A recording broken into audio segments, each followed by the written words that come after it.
bienvenue pour une nouvelle capsule Fréquence Astro. Aujourd'hui, il sera question de traitement d'images planétaires. En fait, avant de vous parler de traitement, j'ai l'intention, mais je vais séparer ce segment-là en trois. La première sera consacrée à l'empilement des images, parce qu'avant d'utiliser nos logiciels de traitement d'images planétaires, il va falloir empiler les images, et pour ce faire, j'utilise le logiciel AutoStacker. Vous allez voir, c'est quand même assez simple, mais il y a quand même certaines données, en fait certaines manipulations qu'il faut faire préalablement avant de bien réussir l'empilement de nos images. Donc, bonne vidéo à tous. Donc, c'est parti pour AutoStacker. En fait, la première chose que je vais faire, je vais simplement aller ouvrir mon logiciel AutoStacker. De cette manière-là, je vais aller sélectionner par la suite mes films qui sont en version SER. Je les avais placés dans le bureau pour la démonstration. Elle s'appelle Vidéo Traitement Planétaire. Donc, ce que je vais faire en premier lieu, je vais simplement sélectionner le premier de mes films, en fait avec un cadrage de 640 par 480. La date, j'en ai parlé tout à l'heure, c'est une Jupiter du 30 septembre 2024. Donc, première vidéo, en fait, l'heure était de 4h47. En cliquant dessus, je vais voir apparaître déjà ma planète. Et ce qui est intéressant pour ne pas avoir à attendre pour chacune de ces vidéos-là, parce que là, il y en a 10. Cette séquence-là, d'ailleurs, a débuté à 5h46 pour se terminer à 6h. Pourquoi? Parce que vous allez voir plus tard, en utilisant chacune de ces vidéos-là, je peux traiter, oui, les Jupiters de façon individuelle, mais je pourrais aussi utiliser ces images-là pour aller faire une dérotation de la planète, augmenter le signal et les détails en même temps. Mais là, ça c'est une autre vidéo que je vais parler lorsqu'on va travailler avec le logiciel WinJupose, mais on n'en est pas là. Donc, en sélectionnant ma première vidéo, ma planète apparaît, mais moi je veux lancer le traitement pour toute cette séquence-là. Très simple, hein, j'ai seulement qu'à enfoncer la touche majuscule, je fais un clic gauche, et là, il vient de sélectionner les 10 vidéos. Il y en a 1, 2, 3, 4, 5, 6, 7, 8, 9, 10. J'aurais pu dire les 10 vidéos. Donc, par la suite, un coup que ça c'est fait, quand même assez simple, hein? Donc, je pourrais procéder à l'analyse de chacune des vidéos. Moi, par contre, je sais déjà que les vidéos étaient de qualité parce que je les avais déjà pré-traitées avant. Donc, ce que je vais faire simplement, je vais aller m'assurer que je suis en mode planète et non pas en mode surface, comme ici. Ça, j'utiliserais surface si j'étais sur la Lune. Par la suite, je vais aller simplement placer des points d'alignement sur ma planète en question. Par défaut, il nous offre 32. En fait, ça, c'est la taille de mes points d'alignement. On parle de 32 pixels.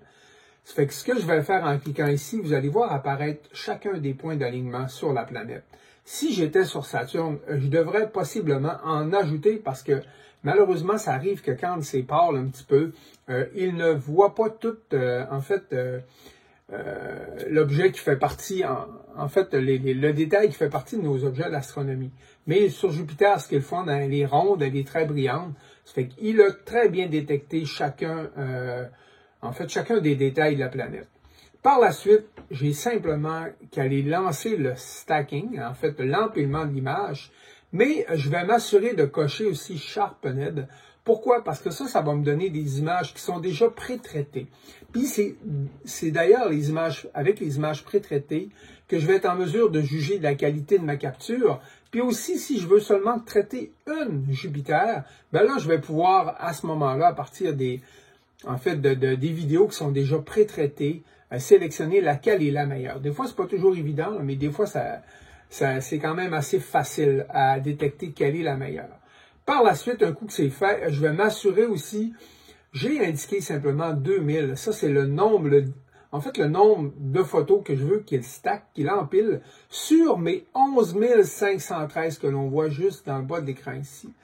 Ça fait qu'un coup que c'est fait, aussi simple que ça, mes points d'alignement sont placés, j'ai placé 2000 images pour ce qui est de ma première image, en fait.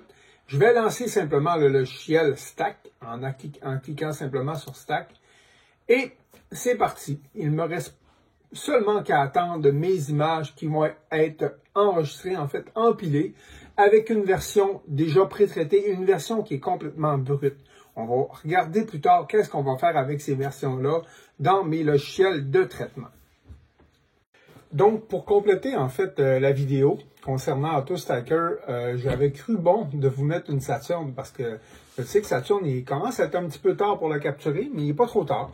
En fait, ce que l'on voit présentement à l'écran, sur en fait l'écran de mon portable, on voit une Saturn, puis regardez les fameux les points d'alignement. Je trouve qu'il en manque un petit peu. Je ne sais pas s'il y a moyen de grossir ça un petit peu. Je pense que oui, hein, ok. Bref, il en manquerait parce que moi, je soupçonne que si je lançais mon stack à lequel j'ai indiqué aussi 2000 images, il m'en manquerait quelques-unes. Ça fait que ce que je peux faire à ce moment-là, j'ai seulement qu'à cliquer à côté, en fait, tout près de mon anneau. Ça fait que je peux m'ajouter manuellement des points d'alignement pour être certain que, en fait, qu'elle va considérer tout ce qui est, en fait, la zone des anneaux. Hein, si j'enlève d'ailleurs les fameux points d'alignement, on voit l'anneau, elle est très mince, surtout on est dans, vous savez, l'anneau est en train de rapetisser un petit peu, même que l'année prochaine, je pense qu'on n'aura plus. Ça fait que, parce que si je vais par défaut, de cette manière-là, moi je trouve qu'il en manque un petit peu. Ça fait que je peux simplement ajouter des points d'alignement. L'autre chose que je pourrais faire aussi, je pourrais simplement rapetisser la taille de mes points d'alignement. 24, je peux essayer 24. Et là, normalement, il devrait en avoir un petit peu plus, mais je soupçonne que possiblement qu'il pourrait passer à côté de ma planète. Donc, je fais simplement, en cliquant sur ma souris, je vais aller en ajouter. Par la suite, aussi simple, je lance le stack, comme pour ce qui est de Jupiter tout à l'heure. Allez, c'est parti!